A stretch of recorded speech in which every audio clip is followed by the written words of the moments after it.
우리 좌우로 함께 이렇게 한번 인사했으면 좋겠습니다. 참 잘 오셨습니다. 예, 우리 앞뒤로도 새로 보신 얼굴들 계시죠? 앞뒤로도 한번 인사할까요? 참 잘 오셨습니다. 예, 오늘 우리가 진행하던 사무엘 하에 조금 유식한 성경 좀 읽어봤다 하는 그런 분들도 생소할 수 있는 오늘 제목이에요. 아라우나의 타작마당. 나 교회 가봤는데 아라우나의 타작마당 얘기하더라. 그러면 아마 여러분 만나는 사람들이 너 굉장히 유식해졌구나 이렇게 얘기하실 것 같아요. 성경을 꽤나 읽었다 하는 분들도 아라우나의 타작마당 어디 나오냐 잘 모르실 수도 있어요. 오늘 이 본문에 등장하는 인물의 이름 아라우나지요. 팔레스타인 가나안 지역의 원주민 여부스 족속에 속한 한 사람의 이름입니다. 오늘 이 아라우나의 타작마당 이 제목으로 하나님의 큰 은혜가 임하게 되기를 바랍니다. 농사를 지어 보신 분들이 아마 이 자리에도 들어 계실 거예요. 근데 타작마당이라는 게 있죠. 우리가 이제 소출을 거두면 그것을 드넓은 마당, 평평한 땅에다가 이렇게 부려놓고 그리고 그곳에서 이제 알곡은 알곡대로 따로 모으고 쭉정이는 쭉정이대로 이제 따로 구분을 합니다. 알곡을 이렇게 모아가지고 이제 곡식 자루에 또 곡간에 그렇게 드리게 되지요. 타작마당은 알곡과 쭉정이를 가려내는 그러한 곳을 말해요. 영적으로 말하자면 하나님의 백성과 하나님의 백성 아닌 자, 참으로 믿는 자와 믿는 줄 알았는데 믿지 않는 자, 이런 구별을 하는 것이고 이것이 마지막 때에 가서는 심판이 되는 것이죠. 우리 예수님께서 마태복음의 3장 12절에 보니까 이렇게 말씀하셨어요. 손에 키를 들고 자기의 타작마당을 정하게 하사 알곡은 모아 곡간에 들이고 쭉정이는 꺼지지 않는 불에 태우시는 그가 바로 주님이시다. 알곡은 모아서 곡간에 들이고 쭉정이는 꺼지지 않는 불에 태우는, 여러분 이 마지막 때의 심판에 우리가 생명 있는 알곡 신자 되어야 될 줄로 압니다. 호세아 13장 3절에 보니까 이스라엘 백성 북이스라엘을 에브라임이라고 불렀어요. 그런데 이 북이스라엘의 사람들이 우상 숭배를 계속하는 거예요. 하나님은 온 우주 만물을 창조하신 하나님은 사람이 만들어 깎아놓은 조각상의 깃들뿐이 아닌데 조각해서 만들어 놓고 자꾸 하나님이라고 우기는 거예요. 그러니까 하나님께서 이 백성을 버리시면서 뭐라고 하셨냐, 저희는 타작마당에서 광풍에 날리우는 쭉정이 같은 존재일 뿐이다, 이렇게 경고하십니다. 이사야 28장 28절에도 보면 주님의 역사를 설명하면서 곡식은 부수는가? 아니라 늘 떨기만 하지 아니하고 그것에 수레바퀴를 굴리고 말굽으로 밟게 할지라도 부수지는 아니한다. 주님의 알곡은 주님께서 지켜주신다. 참된 신자는 환난과 어려움이 있어도 주님께서 그 믿음과 영원한 생명을 굳게 붙들고 계신다. 우리가 신학적으로 얘기하자면 성도의 견인, 성도의 견고한 인내가 여기에 달려있는 줄 믿습니다. 주님께서 붙들어 주시니까요, 끝까지 인내할 수 있고 끝까지 환난을 넘어설 수가 있는 거예요. 우리 도르트 신조 5장 제6절에 보면 이렇게 신앙 고백이 말하고 있지요. 자비가 풍성하신 하나님께서는 자신의 불변하는 선택의 작정에 따라 그들 자신을 영원한 멸망 가운데 스스로 던져 넣을 정도로 타락하도록 내버려 두시지 않는다. 참된 신자는 죄를 향해서 가다가도 주님께서 그 마음에 감동 주셔서 돌이킬 줄로 믿습니다. 우리 중에는요, 교회를 오랫동안 방학을 하다가 오늘 오랜만에 나오신 분들 계실 줄 알아요. 주님이 부르심임을 압니다. 주님께서요 다시 나오라고 부르시는 거예요. 완전히 주님을 떠나가도록 내버려 두지 않으신다는 거예요. 이 친구가 나를 오라고 했는데요, 아니요, 이 친구 넘어서 하나님이 이 친구를 통해서 나를 오라고 하신 거예요. 하나님의 부르심에 여러분이 오늘 정말 순종하고 따르게 되시기를 바랍니다. 크게 세 가지로 오늘 말씀을 보겠는데, 첫째, 지금 아라우나의 타작마당에 올라가서 18절에 보시면 여호와를 위하여 단을 쌓으소서, 선지자 갓이 그렇게 말하고 있어요. 왜 단을 쌓으라고 이렇게 말하고 있느냐, 지금 돌아가는 상황이요 어려운 상황이에요. 이스라엘에 전염병이 막 일어나는 상황이었어요. 얼마나 사람들이 희생이 되고 죽었냐, 7만 명이 죽었어요. 엄청난 재난이죠. 엄청난 재앙입니다. 그런데 이 재앙이 왜 왔는지 성경이 알려주고 있어요. 첫째, 이스라엘의 죄와 징계입니다. 이스라엘이 반복되는 죄 속에 있어요. 하나님의 백성이 죄를 반복해서 짓는 거예요. 하나님께서 불의를 용납하시고 죄를 거저 용납하시는 그런 이상한 하나님이면 몰라도 하나님은 공의로운 하나님이시거든요. 하나님은요, 죄가 넘쳐나면은 그 죄를요 억제하시고 다스리시는 하나님이시거든.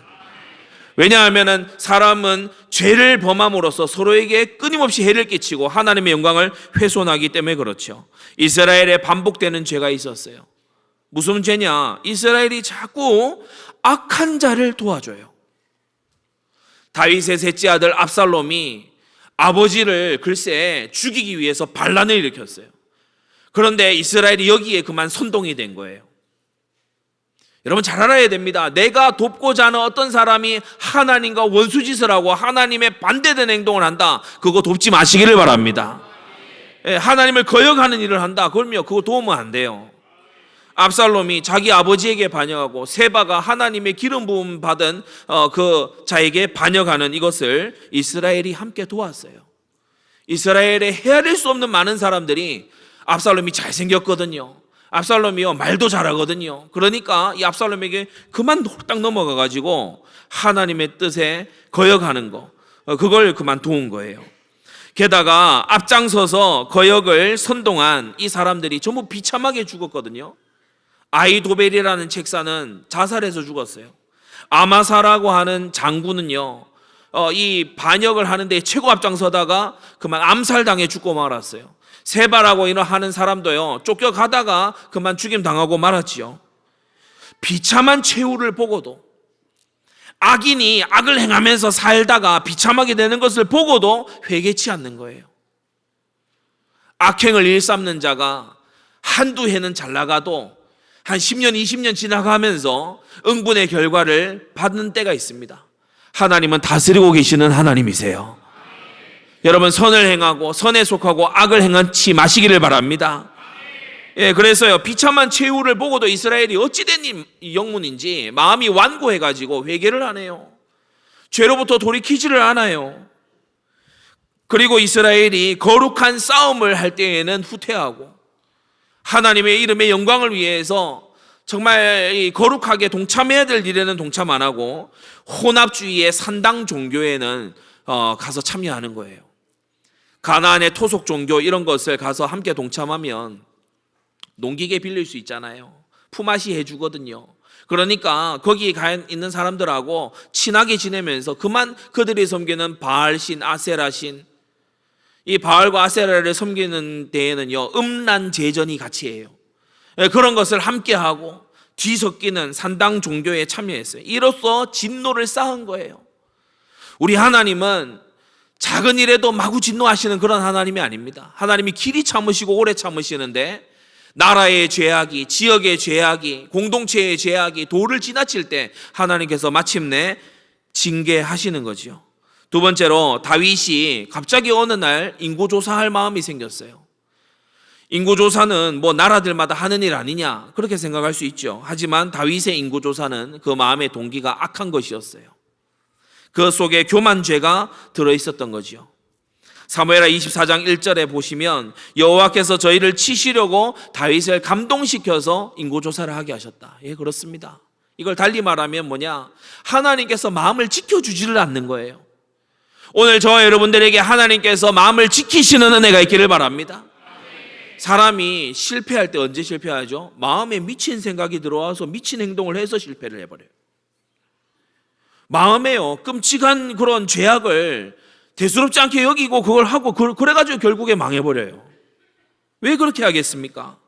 마음과 생각을 지켜주시는 하나님의 은혜가 필요합니다. 너희 구할 것을 아무것도 염려하지 말고 너희 구할 것을 감사함으로 하나님께 아뢰면 모든 지각이 뛰어난 하나님의 평강이 그리스도 예수 안에서 너희 마음과 생각을 지키시리라. 그런데 이 일이 어떻게 일어났는가 보니까 역대상 21장에 사단이 일어나 이스라엘을 대적하고 다윗을 격동했다, 이렇게 기록하고 있어요. 같은 역사를 기록하거든요. 아유, 목사님, 하나님께서 허용하셨다면서요. 또 다른 데는 사단이 역사했다고 합니까? 예, 두 개를 종합해서 잘 이해해야 돼요. 하나님의 진노로 인해 사단의 유혹이 다윗의 범죄가 막히지 않았어요. 여러분, 사단은 하나님과 비등한 존재가 아니에요. 타락한 천사일 뿐인 이 사탄은요, 우리 그리스도 예수 믿는 자들, 하나님의 백성들이 발로 밟을 수 있는 권세가 있는 줄 믿습니다. 근데요, 이 사단이 통제가 안 되는 때가 있어. 언제냐? 하나님께서 풀어놨을 때, 하나님께서 마음껏 하도록 허용해버렸을 때, 이때요, 이 존재가요, 능력을 발휘하고 속이기도 하고요, 사람 안에 미친 마음을 집어넣기도 하고, 이렇게 하는 거 있죠. 다윗의 마음에 교만죄가 자리 잡았어요. 중심에 교만하니까 어떻게 하죠? 하나님께서 주신 규례를 무시해요. 하나님께서 인구조사할 때는 출애굽기 30장 12절에 보면, 인구조사를 할 때에는 인구조사를 받는 각 사람마다 속전을 받으라고 되어 있어요. 이 속전이라는 게 뭐냐면은 일종의 어느 정도의 세금입니다. 하나님께로부터 구원함을 받아서 지금 구원받은 백성이 되었고 약속의 땅을 차지하게 되었으니, 원래 애굽에서 죽었어야 했고 우리 조상들이 원래 애굽에서 다 멸망했어야 됐는데 하나님의 은혜로 살았으니 나의 생명이 하나님의 은혜인 것을 알라. 그 증명으로 속전을 내라. 그것이 인구조사의 규례거든요. 그런데 그것을 다윗이 모르는지 잊어먹었는지 행하지 않아요. 사람은 교만하면 하나님의 말씀을 무시해요. 교만하면 진리의 말씀을 무시해요. 여러분, 교만에 빠지지 마시기를 바랍니다.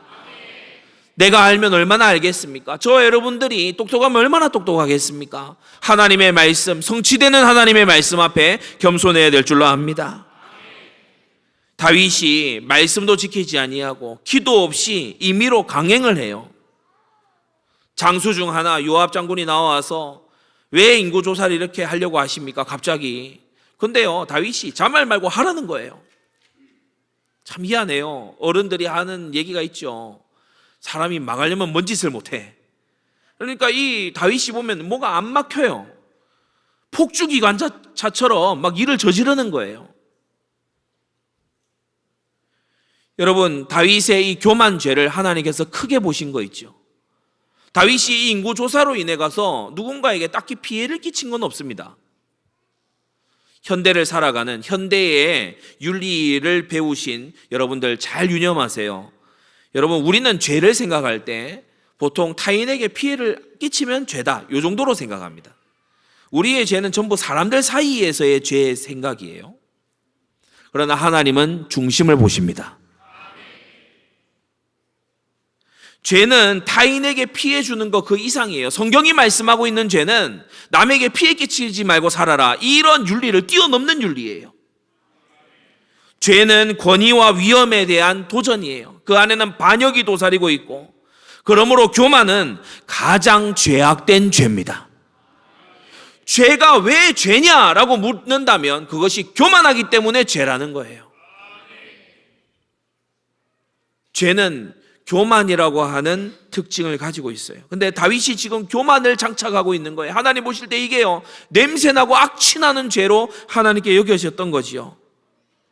하나님께서 이 다윗의 죄로 인해 이스라엘을 징계하시는데, 작은 세 번째, 징계는 더 큰 재앙을 막기 위함이다. 여러분, 징계 중에도 하나님의 자비는 그 안에 서려 있음을 우리가 잊지 말아야 됩니다. 지금 다윗의 교만 죄로 인해서, 다윗의 잘못으로 인해서 이스라엘이 재앙을 만나요. 이걸 통해서 하나님이 뭘 하고자 하시는 거죠? 자, 보세요. 다윗은 이스라엘의 큰 영웅입니다. 무패의 장군이고, 그리고 이스라엘의 왕인데요, 이 영토도 엄청나게 넓히고, 오늘날까지도 킹 데이빗 이러면 유럽 등지에 가도요, 다비드 상이 다 서 있을 정도로, 그 정도로 이 다윗이 아주 사람들에게 존경받는 그런 장수이자 왕이죠. 이 사람이요, 인생이 드라마예요. 유년 시절에 나이 어릴 때 이미 거인하고 싸워서 이겼어요. 그러면 그냥 이렇게 거인하고 싸워서 한 번 이겨서 인생이 탄탄대로로 갔냐? 그게 아니야. 또 우여곡절이 있어.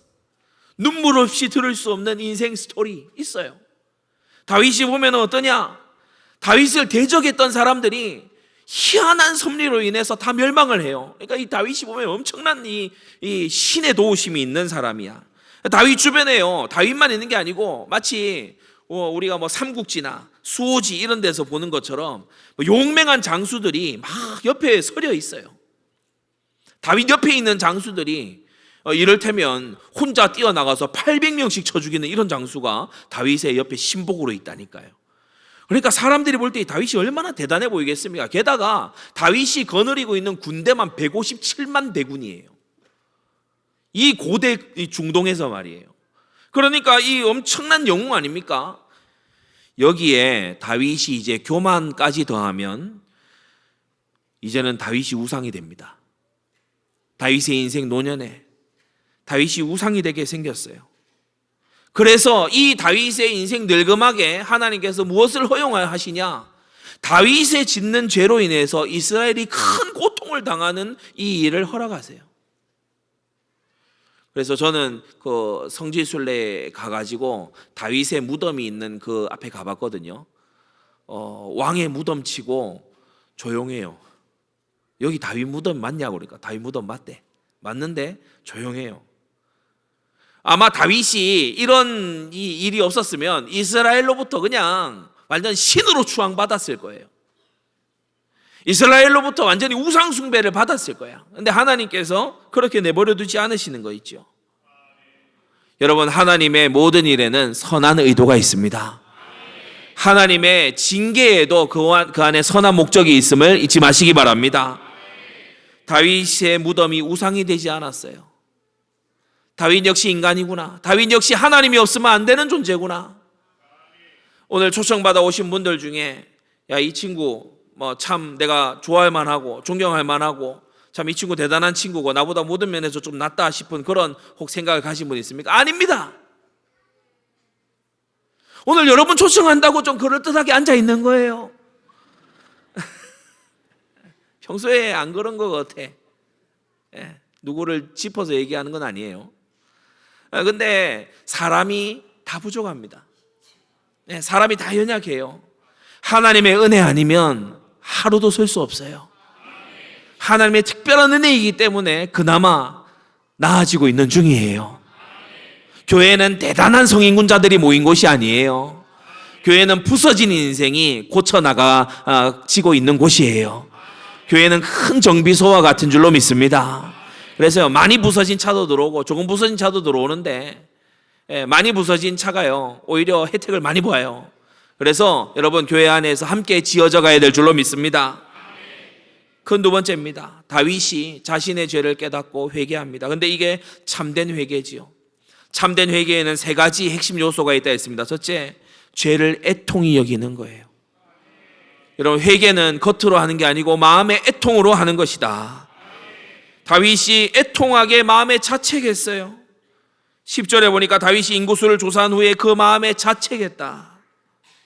왜 그렇죠? 교만 죄는 하나님의 영광을 탈취하여 내 것으로 만들려는 반역에 해당하는 죄이기 때문입니다. 다윗이 하나님이 생각하시는 죄, 그것을 몰랐다면 다윗이 이런 행동을 안 했을 거예요. 내가 뭐 피해 끼친 거 있어? 내가 뭐 백성들한테 해 끼친 게 뭐가 있어? 이게 어떻게 죄야? 근데 다윗은 그렇지 않았어요. 내 마음에 있는 내가 내 힘으로 이만한 대군을 이루고 내가 내 힘으로 이만한 나라를 이루었다라고 내가 생각한 그거 하나님이 정말 미워하시는 죄였구나. 다윗이 이것을 깨달은 거예요. 여러분, 비신자와 신자의 차이점이 뭐겠습니까? 신자는 비신자가 보지 못하는 죄를 봅니다. 참으로 믿는 자는, 참된 기독교인은 비신자가 죄라고 생각지도 않는 그것을 가지고 마음에 애통하고 하나님 앞에 기도하고 그 죄를 회개함으로 깨끗함을 입을 줄로 믿습니다. 마음의 중심으로부터 죄를 씻어버려서 행함으로는 의가 드러나는 여러분들 되시기를 바랍니다. 다윗이 장로들과 함께 굵은 배를 입고 얼굴을 땅에 대고 엎드려서 하나님께 기도했다고 했어요. 예, 그렇죠. 사람은 중심 자세가 어떠하냐가 자세로 나옵니다. 겉모습으로 나오게 돼 있는 거예요. 다윗이 기도해요. 주의 손으로 나와 내 아비의 집을 치시고 주의 백성에게 재앙을 내리지 말아달라고 그렇게 기도하는 다윗을 보게 돼요. 정말 자복하고 슬프게 여기는 거 있죠. 여러분, 죄를 슬프게 여기는 것이 신자의 복입니다. 죄를 슬프게 여기는 것이 구원받은 자의 열매입니다. 여러분, 죄를요 애통하고 슬프게 여기시기를 바랍니다. 여러분, 세상에서 잘 나가고 부자 되고 건강해지고, 여러분, 복음은, 성경은 그런 것을 말하는 게 아니에요. 우리가 죄와 싸워 이길 수 있도록 만들어주는 것입니다. 우리가 죄악된 가슴을 벗어버리도록 만들어주는 것입니다. 마음에서 제어할 수 없는 그 죄를 구주께서 오셔서 그것을 다스리시고 물리쳐 주신다는 거예요. 그리고 다윗이 두 번째로 책임 있는 자세를 보여요. 이 아라우나에게 말하지요. 아니라 네게서 타작마당을 사서 여호와께 단을 쌓아 백성에 내리는 재앙을 그치게 하려 한다. 값없이는 내가 하나님께 제사를 드리지 아니하리라. 여러분, 물어봅시다. 마음에 없는, 우리 청년들 이 자리에 계시는데 마음에 없는 이 상대 여자에게 전혀 마음이 없는데 돈 쓰는 분, 조용하시네요. 이렇게까지 조용할 일인가? 마음이 있는데 그러면은 돈을 전혀 나는 안 쓰겠다. 마음이 있으면은 돈을 쓰게 되죠. 우리 여전도에만 한번 대답해 보세요. 그 돈을 이렇게 쓰고 선물을 하는 게 마음이 있는 걸까요? 아니면은 선물 전혀 없이 무덤덤하게 있는 게 마음이 있는 걸까요? 물어보나 마나죠. 사람은 재물이 있는 곳에, 보물이 있는 곳에 마음이 있기 마련입니다. 다윗이 공짜로 하지 않겠다는 거예요. 거저 얻어서 하지 않겠다는 거예요. 하나님 앞에 내가 예배하는데 내가 얻어가지고 빌려가지고 하지 않겠다는 거예요. 그 은 50세겔을 들여서, 품꾼의 1년 품삯이죠. 이걸 들여서 타작마당과 소를 샀어요. 이제 그 이후에, 번제 화목제를 드린 이후에 나중에는요 금 600세겔이나 들여서, 이것은 1년 품삯의 약 180배에 해당하는 아주 고가의 가격입니다. 성전 부지 값을 다 치르고 그 산을 사서 나중에 다윗의 아들 솔로몬이 그곳에 성전을 지어 하나님께 드리게 되지요. 여러분, 책임 있는 자세여야 돼요. 우리가 이 하나님께, 사람에게 잘못해놓고 미안 그러고요 돌아서, 그거요 책임 있는 자세 아닙니다. 책임 있는 자세, 배상이 따라야 될 줄로 압니다. 그래서 복음은요 무책임한 사람을 만들지 않아요. 책임 있는 성도, 책임 있는 그러한 일꾼들 되시기를 바랍니다. 세 번째로, 여기서 그치는 게 아니라 피를 붙잡고 보혈을 붙잡고 주님을 믿는 믿음을 가지고 나아갔던 것이에요. 번제와 화목제를 드린 거 있지요. 성경에 이르기를 피 흘림이 없은즉 사함이 없다고 했어요. 요한일서 1장 7절에도 그 아들 예수의 피가 우리를 모든 죄에서 깨끗하게 하실 것이라고 했어요. 여러분, 예수의 보혈이 우리를 건지시는 줄 믿습니다. 예수님께서요 의인으로서 불의한 우리를 대신해서 십자가에 죽으셨는데 우리를 하나님 앞으로 인도하려 하십니다. 십자가 없는 회개는요 종교적이고 감정적인 뉘우침에 불과해요. 저기 사찰에 가도요 내가 큰 죄인이다 그런 얘기를 합니다. 그런데 그 결과가 뭐냐? 고행으로 가요. 자기 수행으로 간다고. 그건 회개가 아닙니다. 내 힘으로 내가 해보려는 발버둥일지는 몰라도 그건 회개는 아니죠. 그리스도의 피를, 순전한 보혈을 붙잡아야 됩니다. 반대로 회개 없는 십자가가 오늘날 한국 교회는 많아요. 나 예수 보혈로 구원받았다, 나 죄사함 입었다 하면서 현실에서요 마구 살아가는 그런 사람들이, 왜? 잘못 배웠어요. 이상하게 배웠어. 여러분, 성경은 그걸 가르치고 있지 않습니다. 십자가의 은혜를 입은 자는요 회개하는 삶으로 나아가야 되는 거예요. 회개 없는 십자가는 위선적인 거짓 확신일 뿐입니다. 그래서 우리는 그 보혈의 공로를 안다면, 내 죄를 씻기 위하여 하나님의 아들이 희생되신 것을 안다면 우리는 죄를 버리고 멀리하는 삶을 당연히 살아내야 될 줄로 믿습니다. 이것이 우리의 의지에 달린 일이 아니고 성령의 도우심으로 가능한 거예요.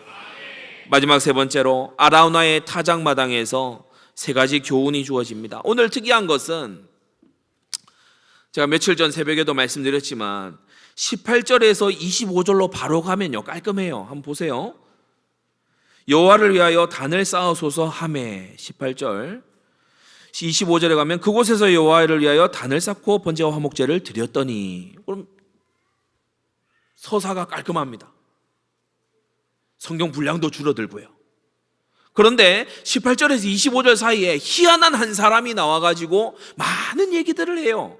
아라우나와 다윗 사이에 대화입니다. 이 사이에 있는 이 아라우나의 말이요, 곱씹어 보면 사실 다윗 왕이 하나님께 했어야 했던 말이에요.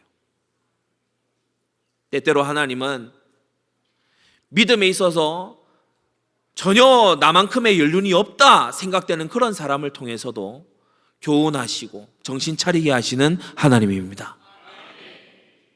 아라우나, 여부스 사람 아라우나가 다윗에게 무슨 말을 해요? 그런데 그 아라우나가 하는 말이, 아라우나가 가진 태도가 사실은 다윗이 가져야 했던 태도였어요.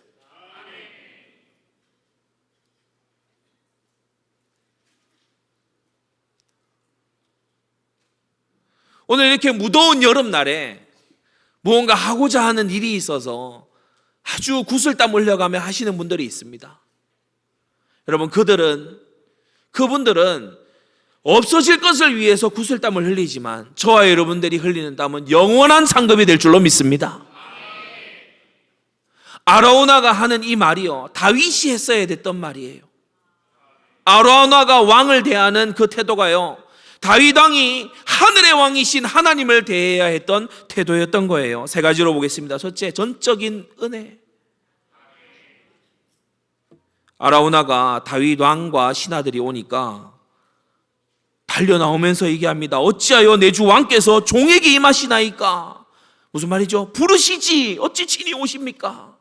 사람 보내서 오라고 그러면 되는데 어찌 왕께서 친히 왕림해 주십니까? 그러면서 놀라워하고 몸둘 바 몰라 하는 거예요. 과분한 은혜를 당연하게 여기기 시작하는 거, 감사치 않는 거, 여러분, 이게 교만의 시작이에요. 여러분, 오늘 이 예배가요, 하나님과 만나는 시간입니다. 하나님께서 여러분을 부르셨습니다. 하나님께서 여러분의 인생을 부르고 계십니다. 하나님께서 여러분의 인생에 다가오십니다. 어찌하여 내게 나아오십니까? 근데 매주 예배를 드리는 우리 성도 여러분, 어느 순간부턴가 예배가 당연하게 여겨지고 또는 지루하게까지 느껴지고 그런 경우 혹 있지 않습니까? 여러분, 그 마음에 은혜를 당연하게 여기는 것, 그게 교만의 시작이에요. 여러분, 다윗이 지금 빨리 회복해야 되는 마음이 뭐겠습니까? 사무엘하 7장 18절에 그 본인이 했던 고백, 그것입니다. 주 여호와여, 나는 누구오며 내 집은 무엇이건대 나로 이에 이르게 하셨습니까? 여러분, 이 고백이 인생 말년 24장에 와서도 다윗이 했어야 되는 고백이라는 거예요. 다윗이 유지했어야 되는 마음이라는 거예요. 주님, 나는 주님 앞에서 아무것도 아닙니다. 주님, 저는 하루에 꼬박꼬박 인생의 3분의 1씩을 자야 되는 접니다. 주님, 저는 3분 뒤의 일도 모릅니다. 주님, 저는 내일 일도 알지 못하는 유한한 인생입니다. 그런데 이러한 나에게 영원하신 하나님께서 다가오시다니, 이게 웬일입니까? 여러분, 이 마음, 이 겸손한 마음, 이 은혜를 아는 마음이 유지될 때 교만의 죄에서 멀어질 수 있다는 거예요. 다윗은 선지자 갓이 와서 조언해 주는 것, 하나님 앞에 단을 쌓으러 올라갈 수 있다는 것에 대한 감격이 지금 떨어져 있어요. 아라우나가 가지고 있던 감격을 다윗이 가져야 했던 거예요. 전적인 은혜라는 사실을 알아야 했던 것입니다. 두 번째, 전적 헌신이에요. 아라우나가 하는 말 보세요. 원컨대 내 주 왕은 좋게 여기시는 대로 마음껏 취하여서 드리십시오. 다윗이 나이 들어가면서 어느덧 임의로 하는 것이 많아졌어요. 성도 여러분, 말씀을 따라가는 순종의 백성이 되는 것은 부단히 연습해야 되는 일입니다. 왜냐, 사람은 가만히 두면요, 임의로 해요. 임의로. 나 보기에 옳은 거를 쉽게 찾아가요. 역대상 19장에서 20장에 보면 암몬과의 전쟁을 하는데 그때에 다윗이 임의로 밧세바와 동침하고 밧세바를 아내로 취하는 그런 짓을 하죠. 부하의 아내를 빼앗는 그런 짓을, 다른 병사들이 피 흘리며 싸우고 있을 때 이런 짓을 하지 않습니까? 근데 여기서 놀라운 사실은 우리가 이제 역대상이 이 역사를 다시금 기록을 하고 있습니다. 근데 역대상 20장에 보면 21장에 이 인구조사의 기록이 나오는데 20장에 이제 보면은 그 마지막에 랍바성에 있던 금면류관에 대한 일화가 나와요. 약간은 생뚱맞습니다. 랍바성에 있는 금면류관. 다윗이 이것을 취해서 이 무게가 많이 나가는 이 금으로 된 이 왕관을 다윗이 썼다. 이런 기록이 잠깐 나오고 지나가요. 놀라운 사실은 다윗이 그 이전까지는 이러한 진귀한 전리품을 얻었을 때 하나님께 여쭤봤다는 겁니다. 근데 다윗이 늘 하던 걸 어느샌가 하지 않아요. 하나님께 여쭙지 않아요. 하나님께 코치받지 않아요. 하나님의 통치가 아니라 이제 나도 어느 정도 정복하고 이 정도 나도 왕이 권세 있는 왕이니까 내가 내 뜻대로 할 수 있지 않느냐는 거예요. 여러분 거기서부터 위기가 시작되는 것입니다. 더 나아가서 여호와의 회중에 들지 못하리라는 저주받은 이 암몬 백성을 자신의 노예로 들여오는 걸 볼 수 있어요. 역대상 20장에서 우리는 아주 놀라운 장면을 발견합니다. 어느새 사울과 비슷한 모양이 되어가는 다윗을 봅니다. 임의로 전리품을 취하고 하나님께서 드리지 말라 한 백성을 노예로 들여서 부려먹기 시작하는, 말씀과 상관없이 기도 없이 행하는 다윗을 봅니다. 그리고 이어서 21장이 시작이 돼요. 그리고 이어서 인구조사의 죄가 시작이 돼요.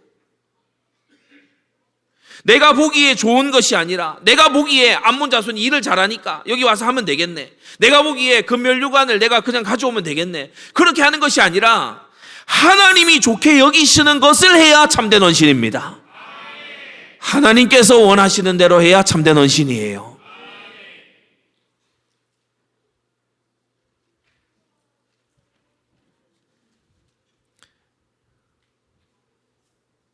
이상하게 돈을 버는 경우가 있어요. 너무나 억울하게 사기성이 있게 돈을 버는 그런 경우가 있어요. 성경에 이르기를 창기와 개 같은 자의 번 소득은 아무 일로든지 내게 가져오지 말라고 했어요. 그래서 교회에서 은밀하게 지도를 합니다. 그렇게 경제생활 하지 마시라고. 그렇게 해서는 안 된다고 해요. 근데 이분이 가진 태도가 굉장히 뻔뻔한 경우가 있어요. 때때로 그런 분들이 간혹 계십니다. 어떠냐? 내가 헌금 많이 하면 될 거 아닙니까? 그렇지 않아요. 하나님이 기뻐하시는 생활을 해야 돼요. 하나님이 소유가 부족하신 분이 아닙니다. 지구 땅덩어리를 다 사가지고 하나님께 바쳐도 원래 그거 다 하나님 겁니다. 우리 하나님이 뭐가 부족해서 우리의 헌신을 요구하시는 게 아니에요. 하나님이 순전한 중심을 원하시는 거예요. 하나님께서 우리의 정직한 충성을 원하시는 거예요. 어느새 임의로 하고 있는 다윗에게 아라우나가 나와서 왕이 좋게 여기시는 대로 하라고 그렇게 말하는 그 모습, 다윗이 하나님께 가져야 됐던 마음 아닙니까? 그리고 세 번째, 전적인 하나님의 영광이에요. 선지자 갓이 와서 다윗에게 처음 딱 말했습니다. 다윗에게 이르러 고하되 여부수 사람 아라우나의 타작마당에 올라가서 거기서 여호와를 위하여 단을 쌓으소서. 여호와 하나님을 위하여 단을 쌓으십시오. 그런데 다윗이 이어지는 21절에 물론 다윗의 그런 애달는 마음이 있습니다만 21절에 다윗이 하는 말을 보세요. 이걸 구분해서 들어보세요. 다윗은 여호와께 단을 쌓아 백성에게 내리는 재앙을 그치게 하려 한다 이렇게 말하고 있어요. 그러나 이 21절을 둘러싸고 다시금 아라우나의 음성을 통해서 성경은 우리에게 알려줍니다. 왕의 하나님 여호와께서 왕을 기쁘시게 받으시기를 원하나이다. 하나님께 번제와 화목제를 드리는 예배를 드리는 목적은 재앙을 막는 게 아니고 하나님의 기쁨이 되기 위하여서 드리는 것이다. 여러분, 희생 제사의 목적은 재앙을 해결하는 게 아니고 하나님의 영광을 위해서 하는 것입니다. 내 문제 해결하기 위해서 교회 다니는 게 아니고 하나님의 영광을 위해서 응당 주님의 영광을 보고 기뻐하기 위하여서 교회의 제자가 되는 줄 믿습니다. 재앙이 그쳤더라. 이건 따라오는 결과지 우리가 지향해야 될 목표가 아니라는 거예요. 다윗이 번제와 화목제를 어떠한 중심으로 드려야 됩니까? 하나님께서 기쁘게 받으시기를 원한다. 하나님께서 기쁘게 여기시기를 원한다. 여러분, 이 중심이 오늘날 저와 여러분들의 마음이어야 되지 않겠습니까? 신비주의를 행하는 어떤 교회들은요, 내가 나와서 이런 병이 나았고 저런 우울증이 나았고 뭐 이런 얘기들을 하면서 그렇게 합니다. 2000년 교회사에 그렇게 어긋난 사람들 너무나 많았어요. 여러분, 사람이 죽음으로 가게 되는데 그 과정에 질병도 있을 수 있고 가난도 있을 수 있고 홀로됨도 있을 수 있습니다. 그러나 여러분, 그게 무조건 다 해결이 돼야 됩니까? 우리 주님을 믿는 도는 도깨비방망이가 아닙니다. 우리 하나님은 우리가 원하는 자판기가 아닙니다. 우리가 경외해야 될 우리의 창조의 주님이시고 우리를 사랑하사 독생자의 목숨을 내어주신 사랑의 하나님이시고 자차 이 땅의 모든 것을 선악간에 심판하실 심판의 하나님이세요. 여러분, 이 땅에서 잠시 어려우면 어떻습니까? 영원한 천국에서 상급이 있어야 되지 않겠습니까? 잠시 잠깐 동안에 누리는 낙을 위하여서 영원 세계의 상급을 저버리는 것만큼 어리석은 게 어디 있겠어요? 여러분, 우리는 신앙생활의 목적이 문제 해결이 아니라 하나님의 영광이 있다는 것을 다시금 잊지 말아야 됩니다. 아라우나의 하는 말을 통해서 다윗을 교훈하시는 하나님이에요. 나의 전적인 은혜이지 않느냐? 네가 나의 원하는 것으로 헌신해야 되지 않느냐? 네가 예배를 드릴 때에 너의 문제 해결이 아니라 하나님의 영광을 위하여 여호와를 위하여 단을 쌓아야 할 것이 아니냐? 오늘날 저와 여러분들에게도 주시는 교훈인 줄로 믿습니다. 결론입니다. 타작마당에서 단을 쌓아라. 이 말씀의 의미가 무엇일까요? 껍데기를 버리라는 것입니다. 거칠애를 버리라는 것입니다. 껍데기는 가고 알고 본질, 그 알맹이를 사수하라는 것입니다. 여러분, 신앙의 본질이 뭐죠? 하나님의 은혜를 아는 것입니다. 신앙의 본질이 뭡니까? 하나님 중심으로 하나님이 원하시는 것에 내가 맞추는 것입니다. 기도는 하나님께 떼쓰는 게 아니고 하나님의 완전하신 계획에 나를 맡겨드리는 것입니다. 여러분, 영광은 내게 와서는 안 돼요. 하나님께 돌아가야만 되는 것입니다. 여러분, 껍데기를 버리고 알곡을 취하는, 껍데기를 버리고 본질을 취하는 여러분들 되시기 바랍니다. 진실한 회개의 단을 쌓는 우리 모든 성도님들 되시기를 주님의 이름으로 축원합니다. 잠시 기도하고 오늘 처음 오신 분들에게 제가 드릴 선물이 있습니다. 기도하겠습니다. 거룩하신 아버지 하나님, 은혜를 감사합니다.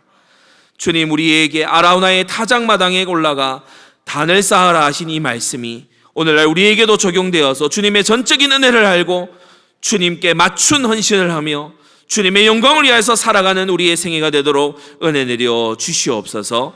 예수님의 이름으로 기도드립니다. 아멘.